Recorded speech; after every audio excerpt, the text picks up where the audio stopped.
looking away from all that will distract us and focusing our eyes on Jesus. If you don't read the rest of the verse, that's it right there.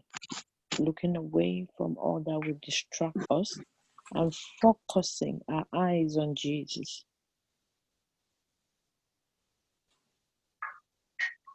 When you read verse 1, it says, stripping off every unnecessary weight and the sin which so easily and cleverly entangle us.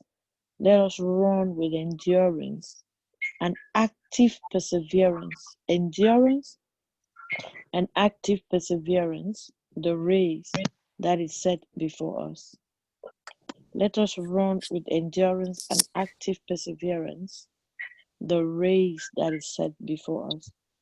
When Mama Scott was talking, I didn't hear all of this noise. If I catch you, I'm not threatening you. I have said it. All of you with me together, we will prolong my life. If you want to cut me short, I am cutting you short like fast. I know what this is. This is so demonic. You have no idea. When we were praying, no shaka shaka puku puku. Why is it when I'm talking? Are we going to Hebrews chapter 12?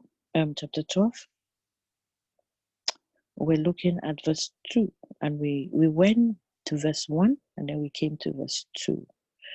You're all forgiven. Whoever did that, you're forgiven. We let go. It says, strip off every unnecessary weight and the sin which so easily and cleverly entangle you. I want to take off the word us and say you. Run with endurance and active perseverance the race that is set before you. Look away from all that will distract and focusing on Jesus. Focusing on Jesus. I want us to understand the assignment that has been released into the earth this season.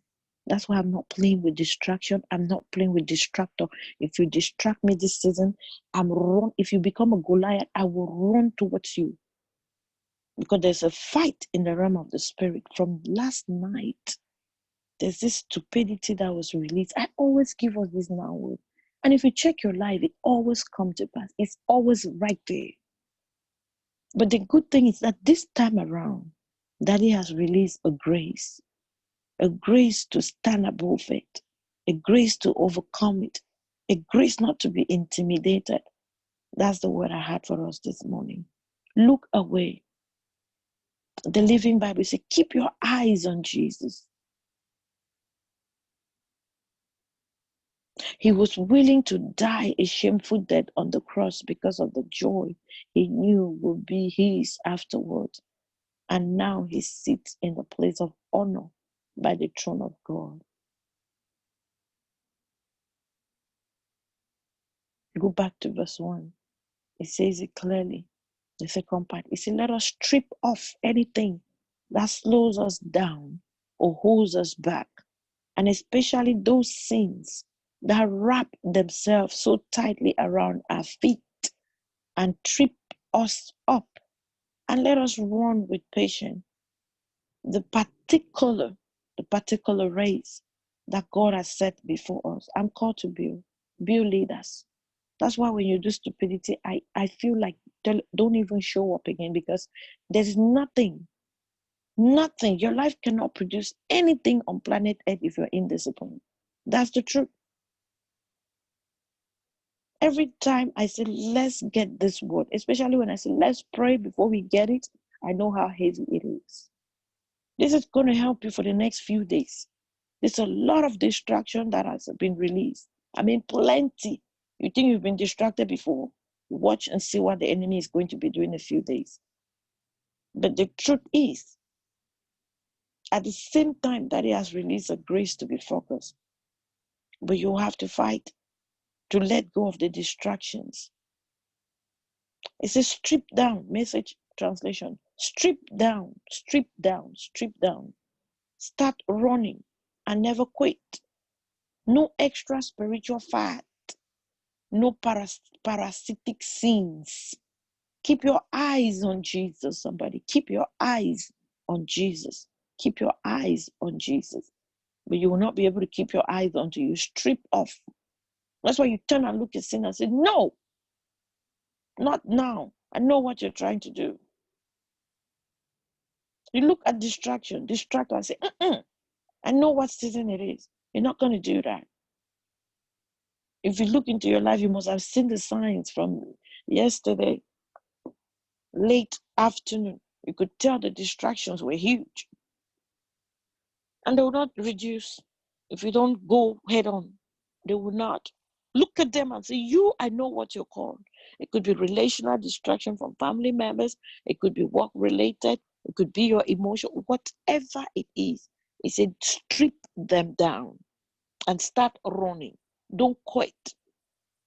If you have to look at somebody in the eye and say, listen, you're acting like the agent of the devil, and I don't appreciate that. Do it. Because your life is not for sale. You think your destiny is to go around circles?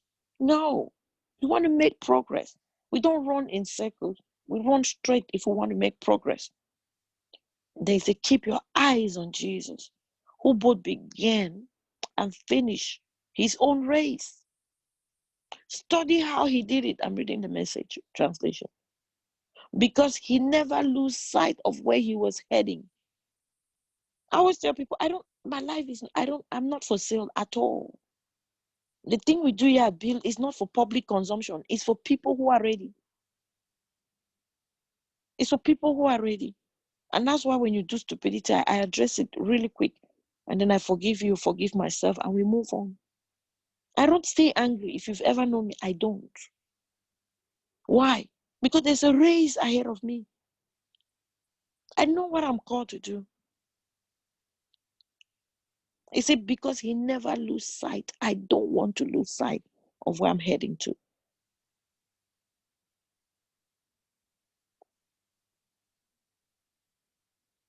He could put up with anything along the way, the cross, the shame, whatever. And now he's there in the place of honor.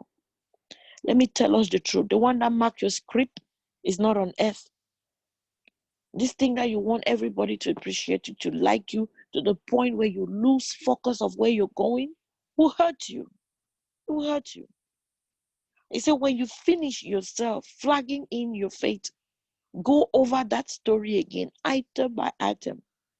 That long litany of hostility he plowed through, that will shut some adrenaline into your soul. What is the message saying? Simple. Don't give up. You need encouragement. Look at how Jesus did it. Don't let distractions get in the way. Run your race. The passion. So you must let go of every wound that has pierced you and the sin we so easily fall into. Then we will be able to run life's marathon race with passion and determination. Passion and determination, for the path has been already marked out before us. I know my path is to train leaders, is to bring you up. You can't bring up anyone that don't understand how to run or don't want to run. I always say it. When you're at View, know that you're in a military training center. I wish it wasn't like that. I wish it was something else. All this indiscipline, no, it cannot work. Especially in this season where you know what is ahead of us. Look at life. Do you think things are normal? They're not. They are so spiritually dense and tense, thick and tense. And you're skipping meetings, you're skipping prayer times, and you can give excuses and it's okay. Or you come to prayer and they're giving you a word, you're making noise. Don't do that, because you're going to miss your track if you do it. Verse 2, we look away from the natural realm and we fasten our gaze onto Jesus, who birthed faith within us and who leads us forward into faith perfection. His example is this: because his heart was focused, somebody hear this, because his heart was focused on the joy of knowing that you will be his, he endured the agony of the cross and conquered its humiliation, and now sits exalted at the right hand of the throne of God. So consider carefully how Jesus faced such intense opposition from sinners who opposed their own soul, so that you won't become worn down and cave in under life's pressure. We can read more and we can explain more, but the long and the short of all of this and what that is telling us this morning is focus. There's distraction in your way. Miss Ima added to it and said, this focus is not one of the kind of normal focus where you're like, I'm not going to say nothing. No, this focus is the one that you look at the devil in the eye and say, listen, Satan, we're not playing. I know who boss is. It's not you. And then you run. No, not human beings, please. When I say Satan, I'm not talking about human beings. What I said even this morning was not to people. I'm attacking that spirit. God has to die. It's not going to be tolerated here. Because builders don't have time to be distracted. It takes a lot to build. I know we have heard the word. You can now unmute. Let's appreciate Daddy. Hold on to it.